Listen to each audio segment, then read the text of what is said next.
Move on, guys. It is time. It appears, if you listen to the words of, if you read the words of Stan Kasten, if you listen to the words of Andrew Friedman, this could be a different offseason plan than we've seen over the last really half decade. You know, I kind of read into it that in a way where they're not going to be terribly active on free agency. If anything, I do think, you know, Andrew's going to do his favorite thing. He's going to try to maximize some trades, because that is where my boy loves to live. That's his pocket.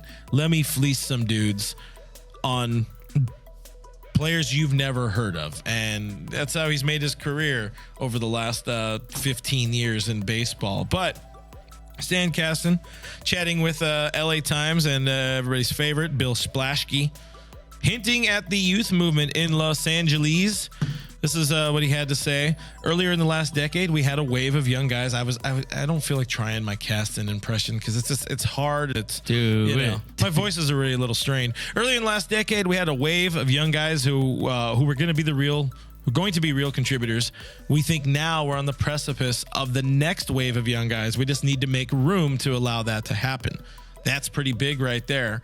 And that kind of, acknowledges what we've been saying for the last, couple of weeks. There's a need to change the roster. There's a need to alleviate some roster room, because not only do you have there's like 50 people or something like that on the 40 man right now. Oh, I guess not now after all the guys became free agents and all that, but there is no space for new human American baseball players, or just human baseball players in general. There's not very much space to add new talent, and there's the Rule 5 draft to worry about if you want to protect some of these dudes. So some of that gets alleviated from trades. If we go pull off your deal for Burns and Adames or something like that, which fills a lot of needs. But I don't know. What do you read into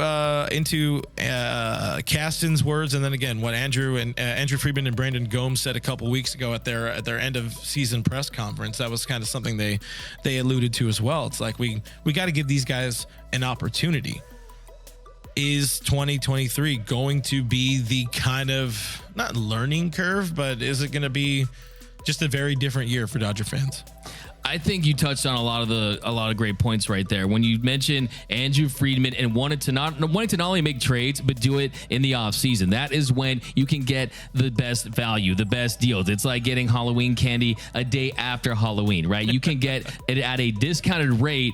And I think too, you got to give these guys opportunities. For me, I look at it, I see this roster. Yes, there are the veterans. Yes, there are those familiar faces. But remember that episode of Family Guy where Peter and Lois, they go to that timeshare presentation and the guy asked them, they said, "Hey, where's my boat?" And then Peter's like, "No, well, you can have the boat or the mystery box." And he said, "Hey, a boat's a boat, but a mystery box, it could also have a boat." We've wanted those for years. I kind of just want the mystery box so we can just see what these guys are. Will we get a Jeremy Pena? Will we get one of these next great stars? Because when you have identified some cheap talent and inexpensive talent and they work out, then you can build around them. Then you can make these big free agency signings, because look, this team, you can't bank on the fact that they're just going to be able to sign all their players. You have to throw these guys in situations where they are going to grow, where they are going to prove what they have. And I think next season, you are going to see guys get opportunities. I think at the very least, Bobby Miller gets a big opportunity. He's a guy that a lot of people wanted to see him last season, but I think Miller is going to make that jump. Gavin Stone, there's so much hype around Gavin Stone, the increase of velocity of that fastball, the way he used that changeup. I watched a lot of Gavin Stone highlights over the last big time Gavin Stone couple of weeks. I'm pretty excited. He got that athletic twitch, the release on the fastball. I just think that there's going to be guys going to get opportunities. Also, the Michael Busch types. Is he going to be a Willie Calhoun, or is he going to be a guy that produces? 32 home runs last season, 108 ribbies. It's a use it or lose it mentality right now. And I think you really got to go down that list. And I think it's a great year to do it. I really do, because if not, then what? We're going to keep stashing these guys at 25-year-old Michael Busch? these guys, they're ready. Over the last few years, the game plan really has been, or the strategy has been, you develop these guys, but they've used them as currency. They've traded them away. They got Scherzer and Trey Turner. Before that, they went and traded for Mookie Betts, and at that point, Verdugo was the known commodity.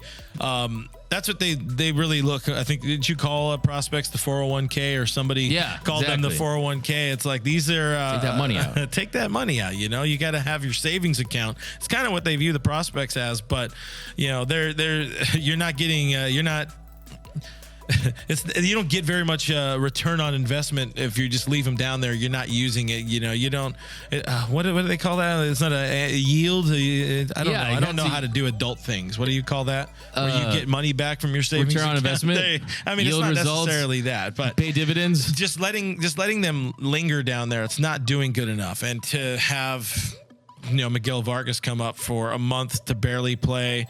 Even throwing back, I guess you could argue Edwin Rios has had his fair shake. He just couldn't stay healthy to prove it out. But Pepiot, how many times did he come up and down?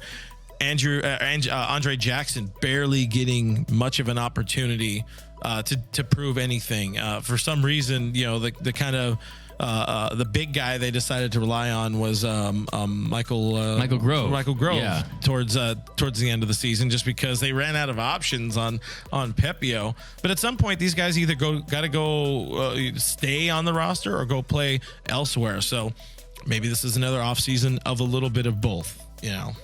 I think you hit it right there. I think that if there are opportunities to cash in on some of these guys, to make some trades for some players that aren't under contract for 4 or 5 seasons, that still fits the mold of what they're trying to do. But also, you have to have your eye on some of these guys you can think could be a Corey Seager type, or a Gavin Lux type, or a Cody Bellinger type. There's all this hype around this Dodgers farm system. Keith Law consistently has them ranked at the top. Well, we need to see these impact players, because I think last year it was disappointing. I think Ryan Pepiot wasn't as good as we had hoped, and I think we've been hearing about Michael Busch for quite some time, and Bobby Miller. Never seen him at any point this year. You don't see anything about hanging out with Danny Duffy. Come on. I definitely think this is the year where it's put up or shut up time for a lot of these guys. I think Miguel Vargas is the interesting one, because defensively doesn't have a great fit. He's not a great fit, doesn't have a great role, but they do believe in his bat to ball. They do believe in that hit tool. And then, of course, you have James Outman, who wasn't a high pick, and he just started to emerge. You look at his numbers down at the minor league level. I used to call him James, you can't get me out, man, but really it's James Strikeout Man. Strikeout Man. And is that going to translate at the big league level? I think I see him more maybe as a future left fielder than a center fielder. So I definitely am excited about this youth movement. Like I said, it's the boat versus the mystery box. I like the mystery box, because if you cash in, it can help you for years down the line. And I think at some point the Dodgers owe it to themselves you're doing the developing, right? Yep. You have all these resources. You're the golden goose down there. Are you just developing these prospects for other teams, right? Yeah. You want to cash in yourself. So there's a difference between a prospect hugger and a prospect hoarder, and this team has started hoarding them. That's a great point. Because they didn't make a big trade last year. They didn't go for it. They didn't go get Juan Soto. You don't know what kind of difference that would have made, but they didn't go for the big name. They made a solid move in getting Chris Martin, but it wasn't a championship caliber move. Not to say that a 111 win team needed a championship caliber addition, but this is it. We're just gonna keep reiterating. This is the off season. This is the kind of transition year where it is a good time to look at the future. And it is tough in that if these guys don't work out, we know Friedman does not like operating during the season. He does not like doing transactions, making transactions during the season, because teams tend to get burned. Luckily, you lose the most on trading for relievers. Shout out World Series champion Yordan Alvarez. You lose the most there, but this bullpen is still set to be pretty good. Even if they do or do not, add a closer type. But if not, you got some quality options. Let's say Alex Vesia becomes a closer. Or you could bring up this kid Ronan Kopp, who's got some pretty nasty stuff. On the stick side, again, Vargas, you got Busch, you got Outman, you got some options. Andy Pajes is another dude who's got a big time bat, but none of these, on at least position player wise, there's no like elite defenders who can also hit, or even high quality defenders, and that is a concern. But yeah, like going back to your lottery comment earlier, it's like, imagine you have all these lottery tickets and you don't even check the winning numbers, right? That's kind of how it is for the Dodgers down there. At some point, you have to see, are these winners, are these scratch offs going to be ones that we can cash in? Copp's an interesting guy for sure. He's a tall dude. I mean, yeah, there is definitely lots of 6'7" or like something. 6'7", Yeah, big man. But yeah, I think at this point, you really have to. The Dodgers don't just randomly do interviews with LA Times reporters, right? Everything is very calculated. Anytime you guys see Andrew Friedman on Sportsnet or anything like that, everything is calculated. Everything is very polished. And I think Caston is making it known that, hey, they want to develop a next core, a core that can really grow into future generations and allow them to build around their franchise pillars in Mookie Betts and Freddie Freeman. But I'm excited for the young pitchers. Pages is an interesting name you just mentioned too. He's a guy that could have an impact that no one really talks about as far as one of those top 6 guys. But yeah, at some point the Dodgers, they have to bring these guys up or flip them for win now players. I think this is a team that's built to win now, but at the same token, we've heard a lot of hype about some, like, what are your thoughts on Michael Busch? How are you feeling about Busch? I mean, I've heard a lot of differing opinions on Michael Busch. I mean, quality stick. It seems like his defense profiles to be stuck at first base, which you have Freddie Freeman, so you're not going to do that. I don't think you're going to get anything that's very exciting anywhere else. I mean, he was drafted as a second baseman, but this is a dude who in college, played a lot of first. So if you're in college and you're playing a lot of first, you're probably not the most athletic person. Yeah, you can still that's hit. A really good point. He's still a stick. Maybe you have a Matt Beatty type who has no defensive capabilities, but you can hit. I mean, the more reps they get, the better they can be. And that was always like a question or concern or whatever for Matt. Like, he never got the opportunity to get better, but when he did get an opportunity, he didn't look great. They're serviceable, and this is at some point it's okay to be serviceable on defense if the bat profiles up. And this is a team that just won 111 games. They didn't need that many to make it to the postseason. So if you lose a few in the regular season, I got no problem just chilling in a nice 94 win range and having some cheaper players, I guess we can say, who maybe have more fight than the same boring great point. assembly that we've seen over the last couple of years. That's a fantastic point. They don't have it made. There is competition. They're still trying to prove themselves at this level. Giants are not going to be good. Yeah. The Rockies are not going to be good. The Diamondbacks are not going to be good. The Padres are going to be right there. So you have two people. How does everybody think the Astros keep winning?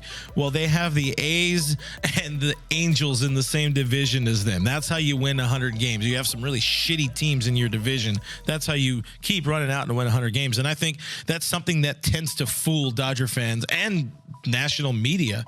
Yeah. You get to say, oh yeah, they won 111 games. Who all did they play? A lot of bad teams. Exactly. They beat up on some bad competition. They played the Reds 6 times in a season, but they played the Diamondbacks 19 times. They played a fell back to earth Giants team 19 times. And same with the Rockies, who for some reason could beat them. But you don't need to hear "I love LA" every single night. If it means, look, experience is the ultimate currency in sports. You have to give guys opportunities, and sometimes you do have to take a step back to take a step forward. But I got a hot take.